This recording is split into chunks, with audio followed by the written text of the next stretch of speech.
What is going on, everyone? Episode 95. We are here. We have had probably one of the craziest weeks in basketball, and this episode is going to be pretty heavy basketball. How are you guys doing? I'm good. Excited. It's been bombshell NBA. It's like, and WNBA too. It's been crazy.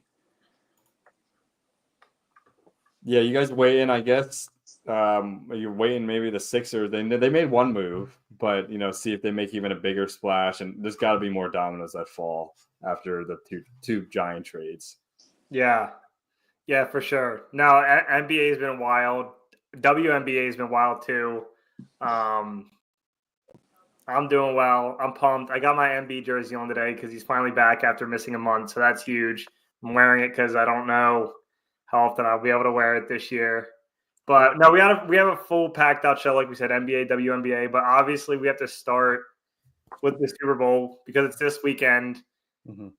It's the biggest lull in the NFL season because you have two games and then essentially a 2-week break, especially because the Pro Bowl is now like a weekend more of events.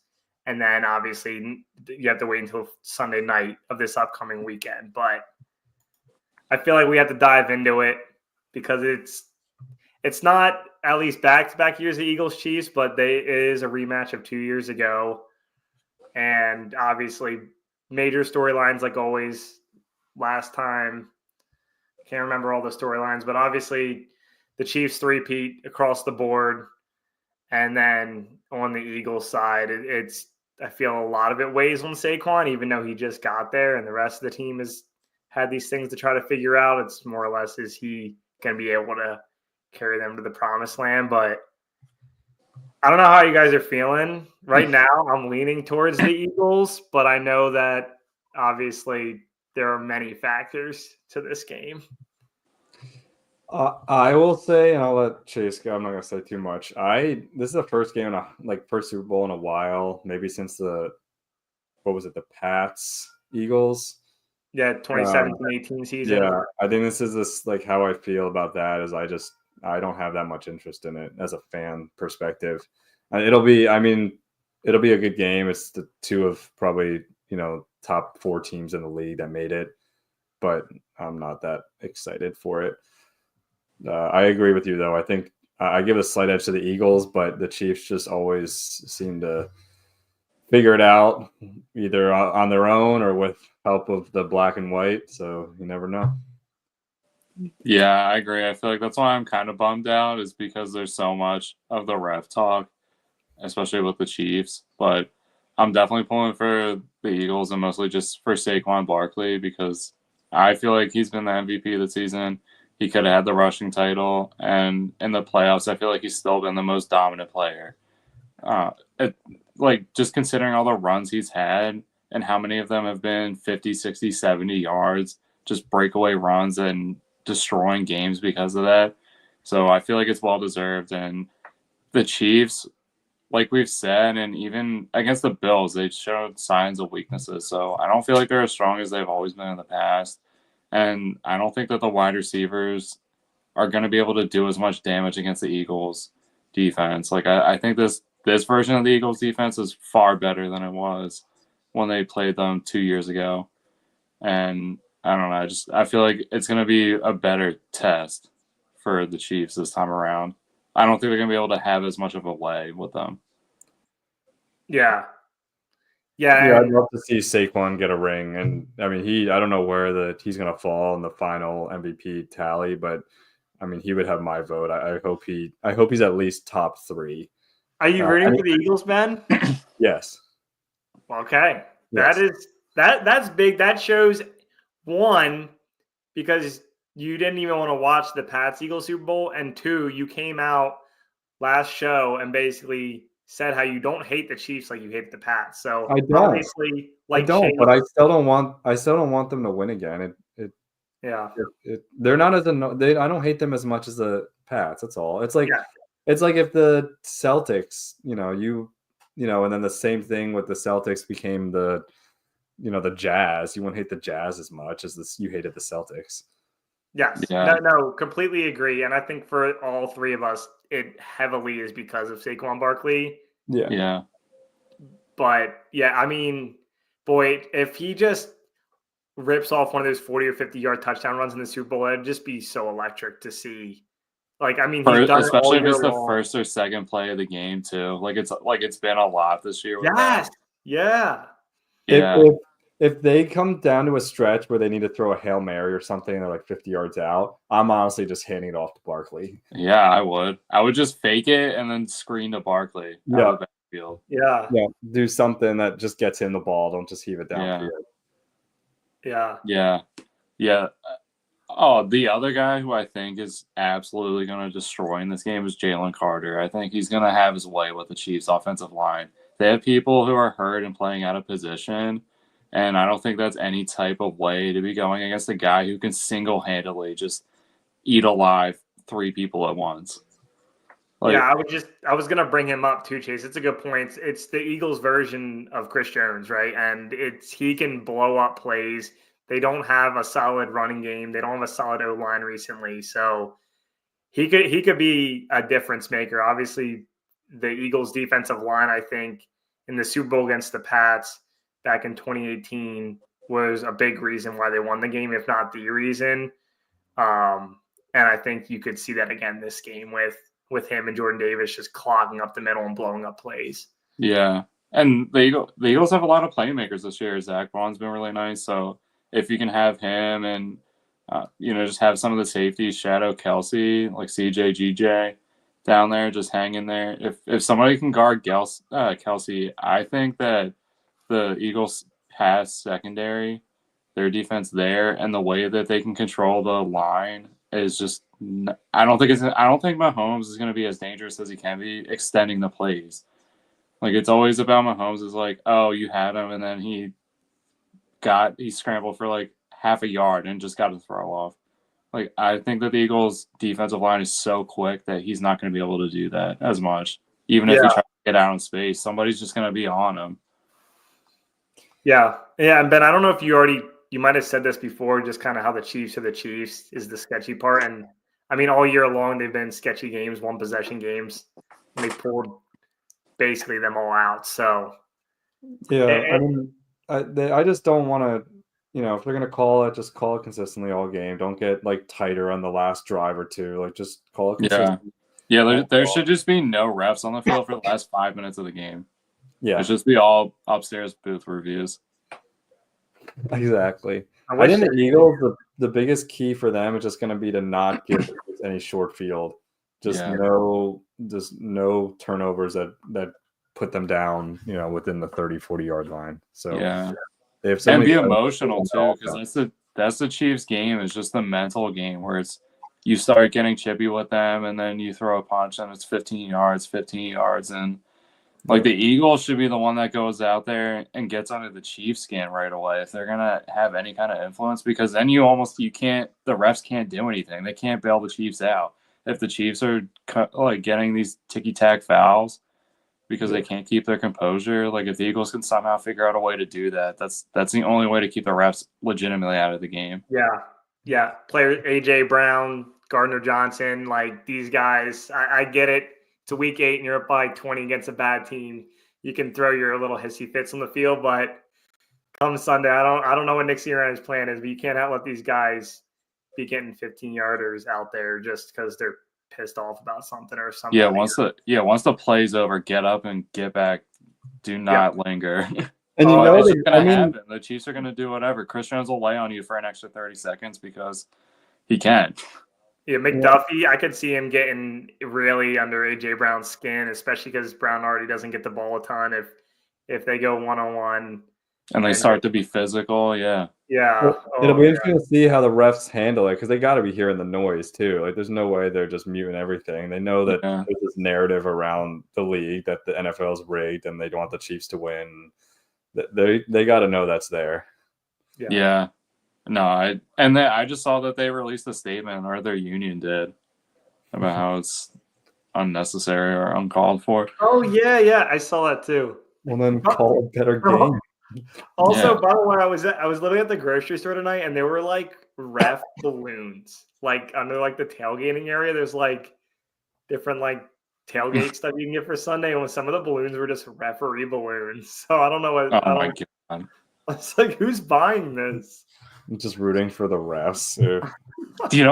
What's actually funny? When I went to the Flyers Panthers game, 3 people who were had ice like on the glass, all 3 of them dressed up as the refs, and they just kept mimicking everything that the refs would do. So like, anytime the period ended or started, they would just get up and applaud the refs only. Oh my And God. then anytime they made a call, they would mimic the exact call, the motions, everything.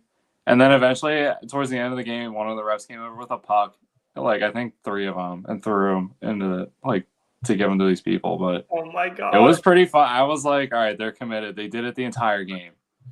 Like, they didn't give up the shtick. So insane. somebody at the Super Bowl should do that. They should just dress up like the refs. Yeah. And mimic everything. It's wild. No. But final thoughts, Chiefs or Eagles? I say we go through and give our score predictions. I feel like, Chase, you should go last since you've been pretty spot on with some of these the past few years. I still think there's going to be scoring, even though there's going to be some clock. So I'll go like a 31-27 Eagles type score is what I'm going to go with here. Going 23-21 Chiefs. Okay. I like it. I'll go 29-27 Eagles. Okay. I like it. Weird score. A lot of different factors. Jake Elliott being one, he could miss an extra point somewhere along the lines to get that weird 9 in there for those Super Bowl square players out there. So yeah, true. But no, yeah, with that kind of hand in hand, I wanted to talk about Chris Jones specifically, and I want to know your guys' thoughts because this is like, I think at this point we can call this a dynasty for the Chiefs. Andy Reid, Mahomes, Kelsey, obviously the biggest pieces of it. Steve Spagnuolo, the defensive coordinator, gets a lot of hype on that side. We talk about Chris Jones as much as any other player on the Chiefs, but I don't want to know if you guys think he's overlooked or not. Because in my head, I feel like, especially with all the bandwagon Chiefs fans out there, I don't even know how many people really know and appreciate Chris Jones as much as they should. Yeah. I don't think I don't overlook him, especially because he's been a game wrecker since he came into the league. Yeah, I mean, it seemed like he had a little bit of a down year this year. I mean, it's not a bad year, but I mean, still all pro, by the way, still all pro this year. Well, yeah, he's been an all-pro since 2018 every year except 1 year. So he's been, and that's one thing we didn't talk about. I'm not going to go down a rabbit hole here, but sacks were way down this year in general. I don't know if you guys saw that. I don't know if there's a reason for that or not, but that's a whole nother bag of can of worms. Yeah. Like everything with sacks were down. But yeah. The other thing I think, this could be important too, because the Eagles' offensive line is a little banged up, so Chris Jones could also on their end make a difference just by causing a little chaos on the inside, especially if everyone is able to go, but they're not 100%, or at least not playoff 100%. Yeah. Like I know he's not like Aaron Donald, right? Where it's like, oh, this is like one of the best defensive players ever, but he plays the same exact position, has been as dominant as any defensive tackle like Ben said since 2018 in the entire league. He has 3 rings himself. I just feel like a lot of times, I don't know, like you watch Sunday Night Football and Chris Collinsworth starts freaking out about him and has to do the Walmart 4K sky cam about him for a couple seconds. But I just feel like, especially like in social media, in the streets, people were talking about the Chiefs. No one ever brings up Chris Jones. And I'm like, he blows up plays all the time. And maybe it's just going back to how no one really appreciates defense as much. But especially with the year they've had, no explosive plays, no Chiefs types offense in some of these games. Like he's been a big factor. And he's been durable too. He's never played less than 13 games in his career. And he's been playing since 2016. So he's out there. Yeah, well, in the Super Bowl last year, I mean, he was pretty disruptive. He had a couple quarterback hits. I think did he have a forced fumble? That's like he might, like Chase said, just come to play and be disruptive, even if it doesn't show up on Yeah. I will say though, it does like as they're like talking about this, it does make it feel like he gets like a Draymond Green treatment almost, or it's like yeah, well they just needed somebody at that position and it worked out and timing and he like brought physicality and it's like yeah, but I don't know. That's a really good point. I Yeah, hate it Draymond, but kind that's of a feels really like good they point. do that to him, and it's like Yeah. he's way more than just like a positional piece. Like he's a whole. He's like a giant portion of our defensive line. When he's not in there, the whole dynamic changes. I will say George Karlaftis is probably an X factor. I mean, I was just looking at him, and this is his third year in the league. He's now won a Super Bowl every year in the league that he's been in there. Last year he had 3 sacks in the playoffs. He's already got 3 sacks this year's playoffs too. So he's got like 8 career playoff sacks now in 3 seasons. So he's someone to look out for in the game too. Yeah, for sure. That's a pretty insane resume to have. Yeah, to just literally be in the 3 straight Super Bowls in your first 3 years in the league. His nickname is Furious George, by the way, in case anyone was wondering. Oh, that's a good one. I like that's that. A good one. He went to Purdue, right? Yeah, the fact that you knew that, Chase, is incredible. But yes, he did. And I think he has a younger brother that's playing at Purdue right now. Oh my gosh, that's insane. Oh my gosh. He was born in Greece. He was actually born in Greece. Yeah. Wow. Okay. NFL's version. No. I mean, regardless, we'll all be watching no matter how excited we are this Sunday. And yeah, we'll see. I feel like Ben's prediction is going to be right for some reason. I just feel like, especially because then the Mahomes Brady debate becomes real. Mahomes he won't have to win 7 rings potentially to be in discussion with Brady if he wins 3 straight. So it can, from the sketchy standpoint, explode the media a lot more, especially with that type of discussion. But from that, it's exciting. What? I said from that factor, it's exciting. Love to see Brady not be called the GOAT anymore. that part I'm not necessarily mad down for about. I mean, when I was in college, I was still calling Johnny Unitas the GOAT, but outnumbered in that category. So. All right. Well, some good Super Bowl talk, and we'll move on here to the hardwood and just absolute bananas. I was in bed on my phone, and this popped up, and I thought for sure it was just a joke or someone was playing a prank. Like, you get Twitter alerts, and sometimes they're just from random accounts that are just screwing with you.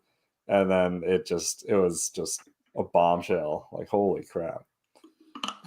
Yeah, it still doesn't seem real at all. Like, even as they're doing the introductory press conferences, it feels like the NBA is going to veto this somehow. The fact that they were able to keep it so under wraps too, and nothing kept leaking out that like this was a discussion at all, like in this day and age, this makes it even more insane. It's insane. It's insane. I mean, obviously, Chase, you're a big off-season acquisition trade type of. This is the stuff you love, and obviously, you can get into the weeds of reasons. But yeah, I'm with Ben. The fact that it was just so hidden. I mean, they weren't even rumors. Like, we just kept hearing Jimmy Butler. That was basically it across the board. You can look at your good players on bad teams. Mavericks were just in the finals last year. Yeah. Lakers are having a good season this year. I mean, I'm not surprised that the Lakers would be willing to make some wild move like this. It's just crazy to me with the Mavs and their organization, especially the player like Luka. I mean, it was like he got the torch straight from Dirk Nowitzki, who was there for 3 decades. And it's like you're thinking the same thing's happening with Luka. And it just – I can't comprehend it still. Yeah, I saw the only 3 3-time All-NBA guys before they're 25 to be traded in league history were like Wilt, Tracy McGrady, and now Luka. Oh my God. Wow. But it also like it screws Luka over with the max deal, and then it also it's just a lot of things. I mean, we can get into it more, but it almost feels like it hurts the Lakers a little bit short term, but long term, it's good for them. I mean, the Mavs are getting. We told Anthony Davis. I mean, he's been okay as far as healthy last couple of years, but I mean, he could be on the bench in a snap of a finger. Yeah. To me, the biggest factor right now is just, are Luka and Bron going to be able to be on the court together and be successful? Or is this going to be like is James Harden and Chris Paul in Houston type situation? They were good for a while, though. They were, but I feel like James Harden eventually started playing more too, if I recall correctly. It's just, I guess Bron can play off ball. He can play with Dwayne Wade had the ball some, so yeah. I mean, maybe this works. I guess Bron's championships, Kyrie, Wade, maybe another type of ball handler like Doncic. Maybe I'm overthinking it. Maybe this is going to work out great.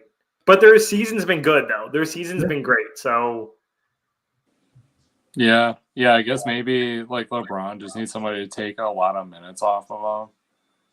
And I guess Luka can be that. He can also just be a guy going forward. If LeBron leaves the Lakers, he can't be like, well, it's not like I left you with nothing. You have Luka now, so. Yeah, and it sounds like there was definitely some disgruntledness with how Luka was approaching his body. It sounded like just his injury, and I guess the hope might be LeBron, the way he takes care of his body, might rub off on Luka a little bit, but you also don't know that. And I don't think the Mavs or Lakers are done. I think they're going to make more moves. Lakers now definitely need another big. Yeah, maybe someone like Valanciunas or someone. But I saw the Mavs were eyeing Kevin Durant too. So I mean, if they put a Durant on that team and then it's Kyrie, Clay, KD, and Anthony Davis, I'm like, what the heck? What is happening? I don't know. If they do that, that would be wild. That'd be crazy that KD and Kyrie get paired up again. And KD and Clay. And KD and Clay. I mean, there was also rumors about KD going back to the Warriors too, so who knows? Yeah, that's true. I guess the next big, if wherever Jimmy Butler goes, I think it's like the next domino, and then everybody else can follow suit. Yeah. True. But True. I mean and then we can keep talking about that. I don't want to move on to the next big trade. We can keep, but there was obviously De'Aaron Fox. Yeah, that was another huge one.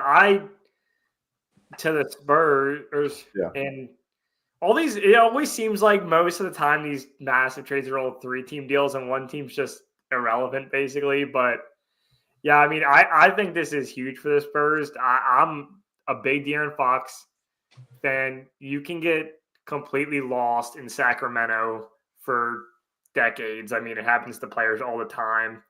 And I just think CP3, Wemby, Fox. I mean, obviously the big ones is Fox and Wemby. Like that can be a nasty duo already. I mean, and I feel like the Spurs are kind of showing like they're tired of losing.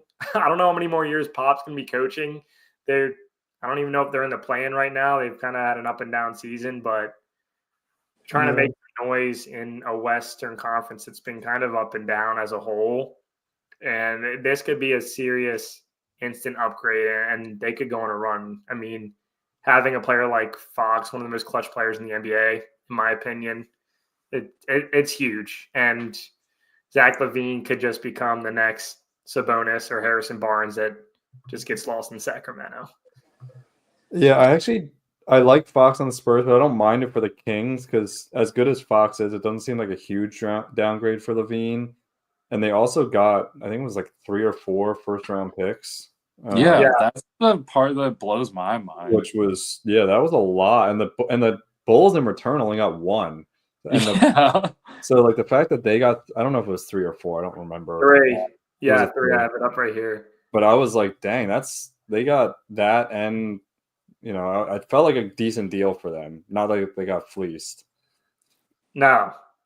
That seemed more fair than the freaking Luka trade. Yeah, Luka. Like they didn't, like the fact that they didn't get more picks from the Lakers. Yeah. Like, Look, what the heck? That's what I don't understand. And De'Aaron Fox gets 3.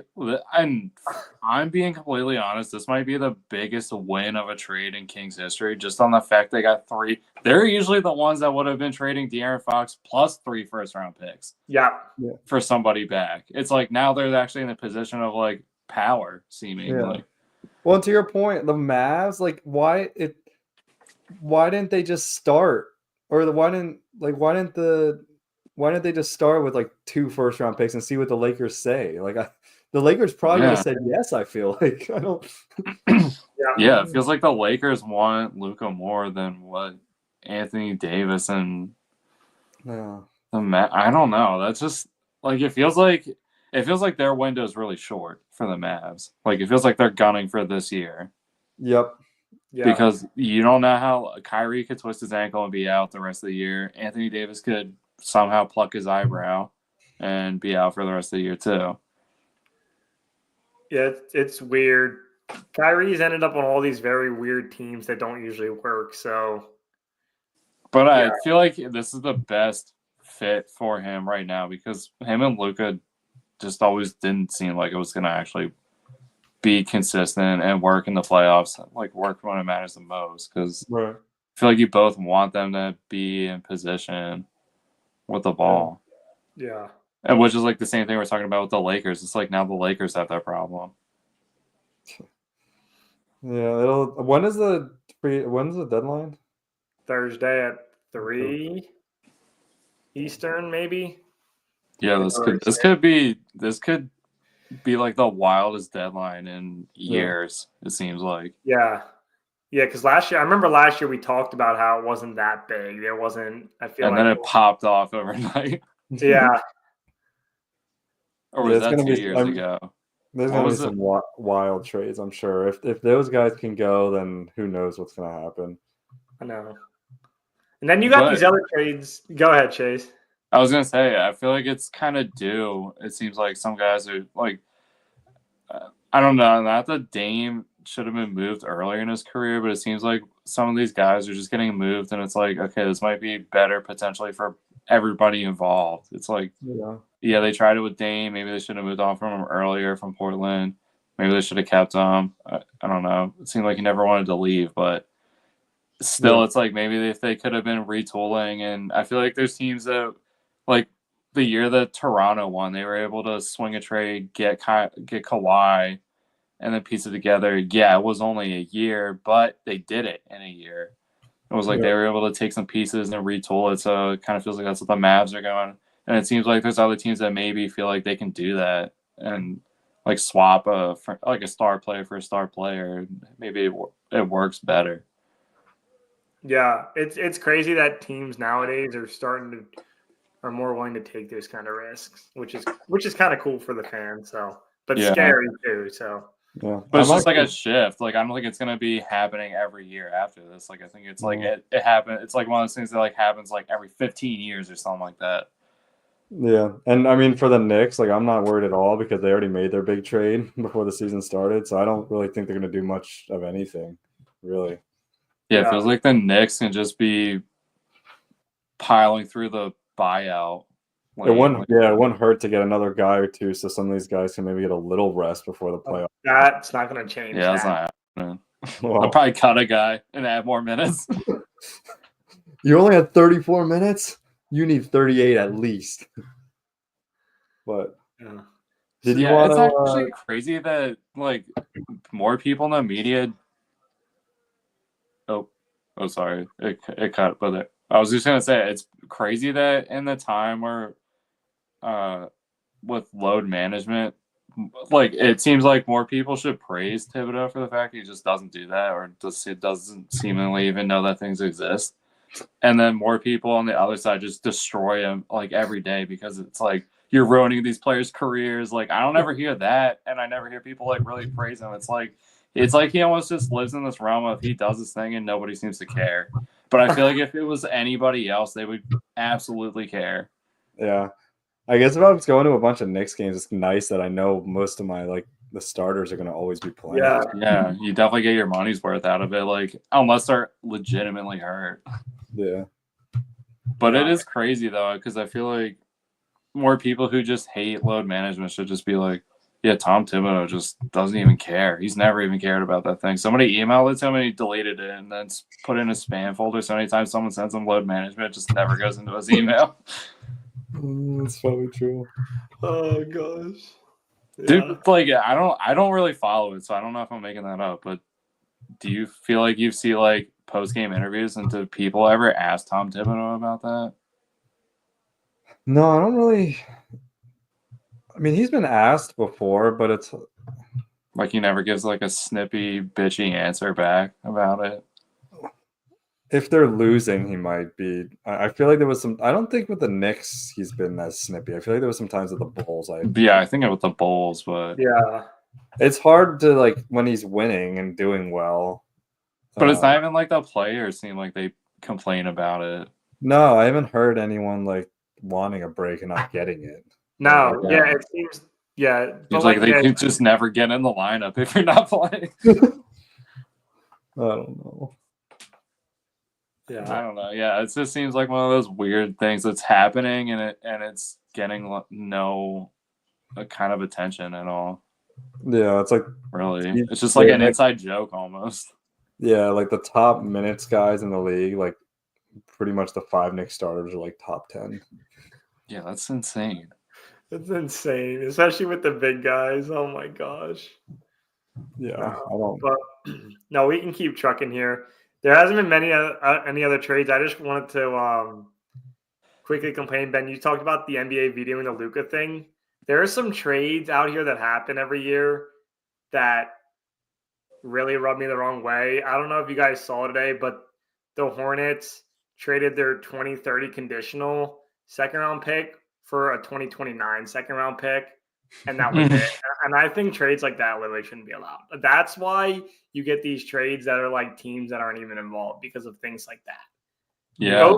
Both those picks weren't even the Hornets or the Thunder picks. They were Suns and Nuggets picks for 5 and 6 years from now. And I think the Suns just traded for a bunch of future first-round picks too, or traded away future first-round picks or something. Yeah. That was the other one I saw. Yeah, no idea. The Suns get 3 first-rounders in the next 4 years that are least favorable for a 2031 first-round pick. And that's it. So dumb. Shouldn't be allowed. So they're talking about like people who are potentially in middle school right now and or freshmen in high school. If I'm the owner of the team, I'm going down there and suspending the GM for being an idiot. That's my reaction to seeing that. Thanks Utah Jazz GM, whoever you are, for getting us a 2031 unprotected first round. I get it. 15 years from now, you guys could come back and host me, but I'm safe for at least 78 years on that take. That's horrible. Yeah.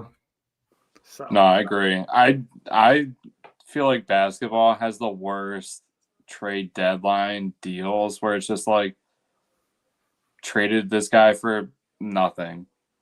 Actually, yeah, like, just need to get rid of a guy. Like you have to. It's like, and then there's going to be a team like the Thunder who get 900 draft picks on trade deadline day for some reason because they already have 1,000 draft. They already own everyone's draft picks for the next 7 years. Yeah. Oh my gosh. Yeah, I don't really get some of the trades in NBA. Like I enjoy the MLB trade deadline probably because I get it more. The NBA just has so many things that it's so hard to understand, even for fans like us who feel like we know more than the average fan. Yeah. Well, there's so many guys who get bought out, who get traded 7 times on trade deadline day and get bought out and then just end up joining the Lakers. It's like, why don't you just trade into the Lakers? Yeah, and then there's like conditional and the picks top 10 protected, and this one. Yeah. Oh yeah, like when I saw least favorable pick, I'm like, I don't even know what that means. Yeah. And it's like, and it's a top 10 protected if they get a worse record that it's just like, oh my gosh. Yeah. Yeah, and because like historically, they had to put a rule in that you can't trade consecutive first round picks because people would just legitimately trade every first round pick every single year. Yeah. It's insane. Oh my but with that, we can move in because with the Luka one, real quick. Not that there's been, and you guys can tell me if I'm wrong, but I went through the last decade. I know after hours we talked about just seeing like the last 10 years. There wasn't a whole lot, so I went back 20 years, last 20 years, just to see other blockbuster trades. And I mean this Luka one, I think ranks among the top. And I can quickly just run through some for you guys. Obviously, Shaq in 2004 when he went to the Heat, massive deal at the time. Obviously, there was some issues with him and Kobe though on the court. And then 2007, Kevin Garnett to the Celtics. That was a massive one when the Timberwolves unloaded. They basically got 5 players and 2 first-round picks. I mean, that's ridiculous shit for Kevin Garnett, and it's worked out for the Celtics because they ended up getting a ring out of it. Obviously, they should have won more than one. I think we all can agree. But Timberwolves getting a full 5 guys, 2 first-rounders, couldn't do anything with it. And then you fast forward to, I think, 2014 when they do the same exact thing for Kevin Love, and they still don't do anything with their team.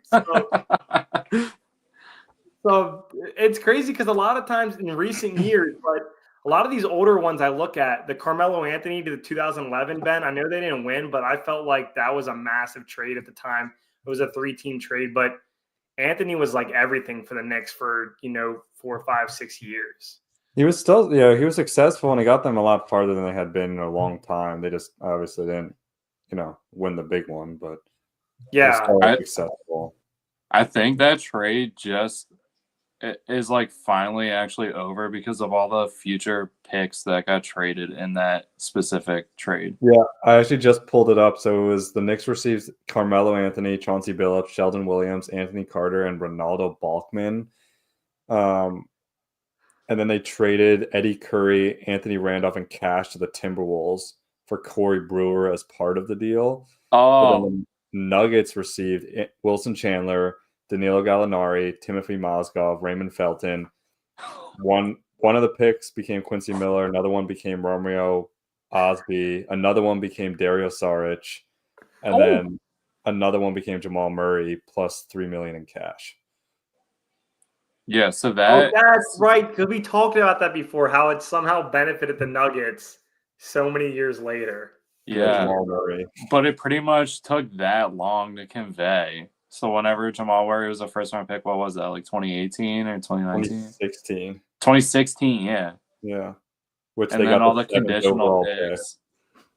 Because there's like you were saying, like it can, like if you had a protection, it'll just go to the next year. So some of these trades that we're talking about right now in 2031, we're gonna forget about even happened. Yeah.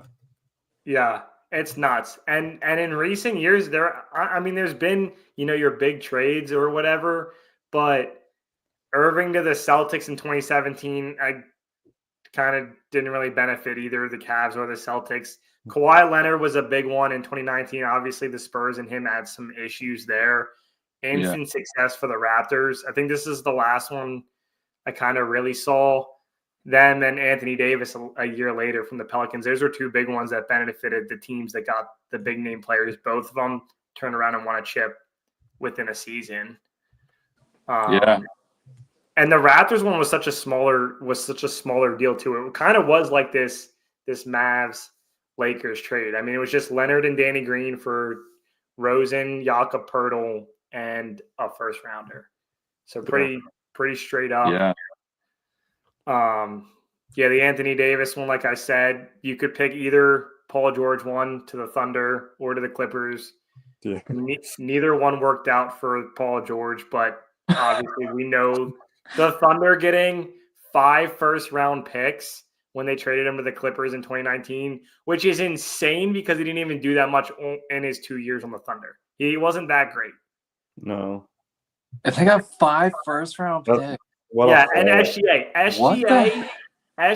Gallinari, 5 first-round picks for Paul George in 2019. That's a pretty intense one. And that's not when he left Indiana. Like when he left Indiana, he was a big deal.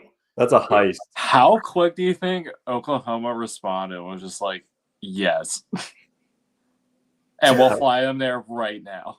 I feel like here's what happened. I feel like the Clippers offered SGA, Gallinari, and like 3 first rounders, and they're like throwing 2 more first rounders, and we'll do it. And they're like, done. Yeah, that's insane. SGA 5 first round picks, even that, just that. Yeah.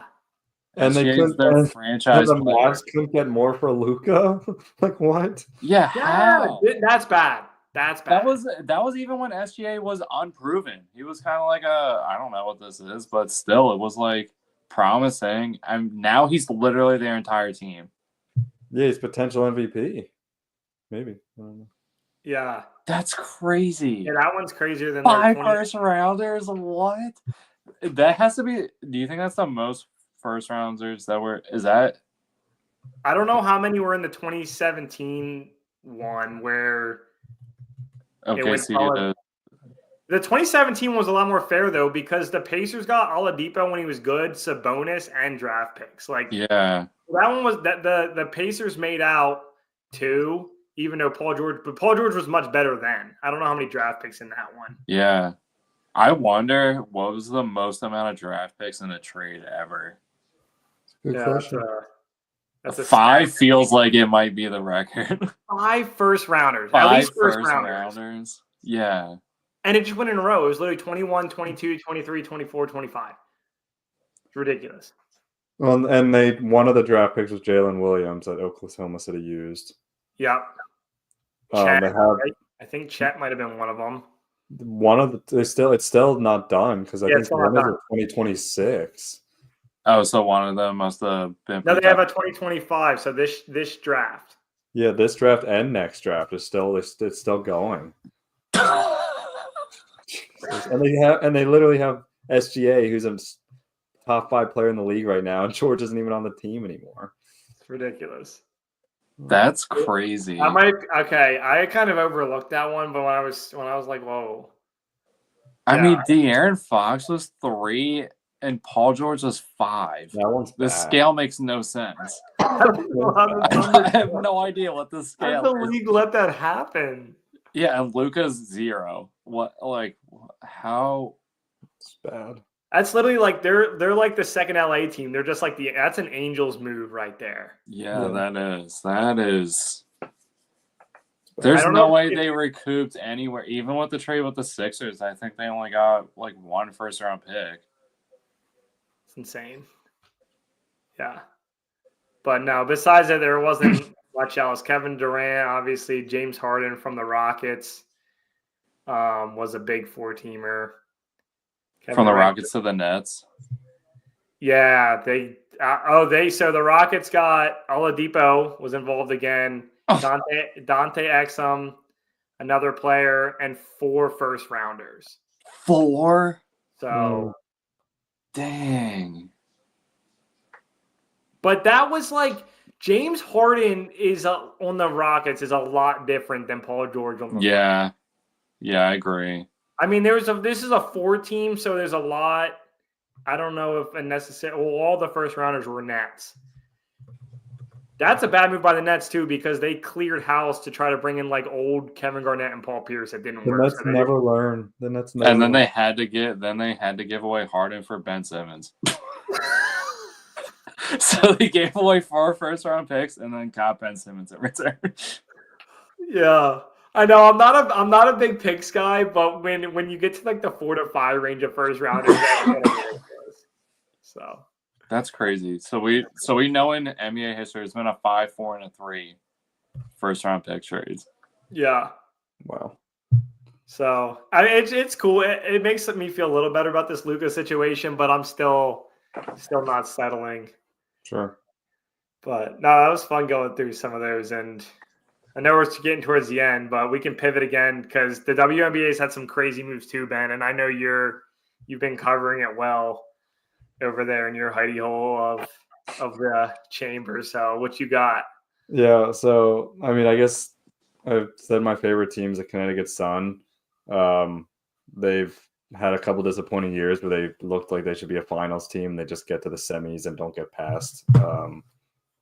Whatever it is, the Aces or the Liberty. But they blew up the team completely. And the biggest thing in this WNBA free agency, one of the reasons you're seeing this is because 2026 there's going to be a new CBA with the WNBA, and with how popular the league has become over the last year, there's going to be a lot of intense negotiations to the point where it wouldn't be crazy to expect some type of delay to the season or even a lockout for the 2026 year. So there's a lot of players basically signing 1-year deals and a lot of teams basically just saying they're going to go for it all this year, which is why this season is going to be really neat in general, because a lot of teams are basically going for it because of that potential lockout looming and the CBA and the caps and all the money that players are going to want. But to get back to the Sun, their whole entire 5 starting lineup is not there anymore. DeWanna Bonner went to the Fever. That Fever team is stacking up around Caitlin Clark and Kelsey Mitchell. They got DeWanna Bonner. They got Natasha Howard. They got a bunch of veterans who have been in the playoffs, like those two. So they're definitely going for it this year to build around Clark. Brianna Jones went to the Dream along with I think Brittany Griner went to the Dream too. Alyssa Thomas, who's been with the Suns for 10 years now and who's most triple doubles in WNBA history, went to the Mercury. Then we had the trade with Kelsey Plum, who went to the Sparks. Almost all of the every known player. Yep, and there's so many more too. The interesting thing is I didn't see the Valkyries, who is a brand new team. We didn't really talk about the expansion draft much, but they haven't really done too much as far as signing free agents in this. So they're clearly probably going to be towards the bottom. But first year and everything is fine. It's just been crazy, and there's been a lot of expansion talk too. Like I don't know if you guys saw this, but the Nashville has put in a bid to be the next WNBA team after the current. I know Philly's trying to be one too. Yeah. But the group was Peyton Manning, someone else, and they want to name the team the Nashville Summit after Pat Summit, which was kind of cool. That's pretty cool. Yeah. But yeah, there's so many. There was so many deals that happened. That was just a few of them. But it's going to be exciting because there's a lot of teams that are going for it this year, and that's what I'm excited about the most.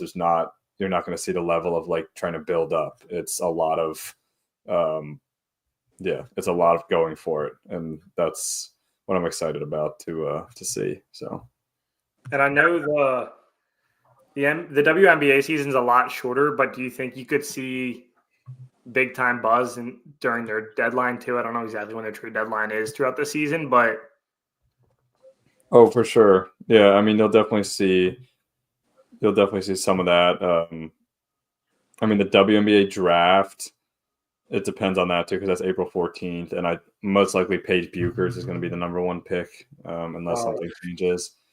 There's some other good players, but the rules still for the WNBA and all that stuff is they have to be 4 years in college, which I don't know when they're going to change that, but it's always a crazy turnaround to me that April 14th is the draft and the regular season begins pretty much exactly 1 month after the draft. So they have 1 month to get acclimated to the WNBA. And they just finished playing the WNBA season is essentially the same as a college basketball season, right? So and you're playing back-to-back seasons with not much break. Yeah, and I believe they increased. I think it was 40 games last year. I think this year is the first year they're doing 44, if I'm correct. Okay. But yeah, that's all I got. I just want to talk about how crazy it's been. Still more going on. But my Connecticut Sun team kind of blew it all up, so they're going to be one of the few teams probably not competing next year. Are you okay with that? Yeah, I'm fine. They probably are out of their window. DeWanna Bonner's, this is her 15th year, I think, in the league. That's crazy. Yeah. Dang. Yeah, it's definitely been exciting to just follow along and see all the action that's been happening. It's definitely making me excited to pick a team and follow them for this upcoming season. So Yeah, I do wish the team I'm following was competing a little more this year, but definitely trying to get to a Mystics game at least once and go to a WBA For sure. game. So yeah. well, yeah, I think we'll wrap it up there. We appreciate everyone for listening, everyone watching. If you were, we will be live next week per usual, and we'll see you after the Super Bowl, after all the big events. Yeah, Ben Ryan Chase. See you next week. Peace. Thank you, refs.